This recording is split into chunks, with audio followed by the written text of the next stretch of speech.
conference will be held blank the main auditorium. Is it A, in, B, on, C, into, or D, at? Last question, number 10. The conference will be held blank the main auditorium. Is it A, in, B, on, C, into, D, at? Start typing in your answer.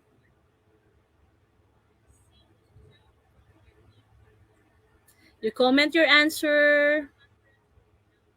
Is it A, in, B, on, C, into, D, at? The conference will be held blank the main auditorium. Very specific ba yung location? Yes or no?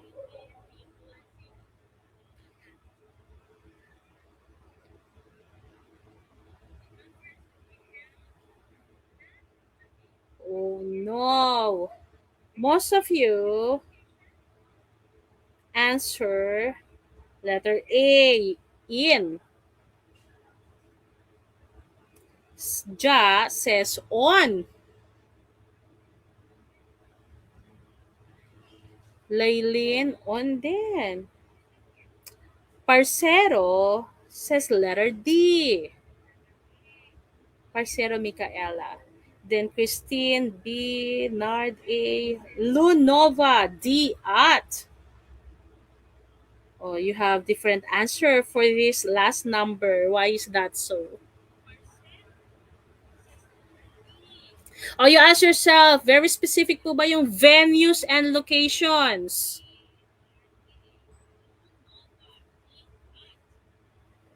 Yes, ma'am, specific. So if that's specific, 'di ba, pag venue and location, ano dapat ang ginagamit natin? Christine says letter D. Let's reveal the answer. And let us try. Pag A, in use for enclosed spaces or specific rooms such as an auditorium. Okay, let's try to answer this one.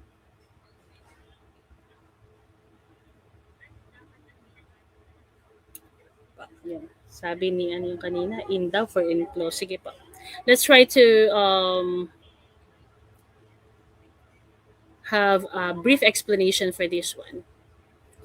Shall I reveal the answer for number 10? It's the at. Eh ma'am, enclosed naman siya. In. Oh, let's try to analyze that one.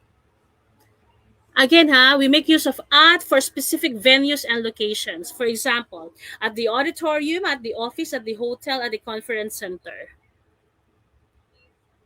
Why others are incorrect? Yung kanina, yung in, suggests being inside. But standard usage for venues is often at. Yun po ha. Definitely, it's no question that we make use of in. It suggests being inside, enclosed, right? But standard usage for venues is often at.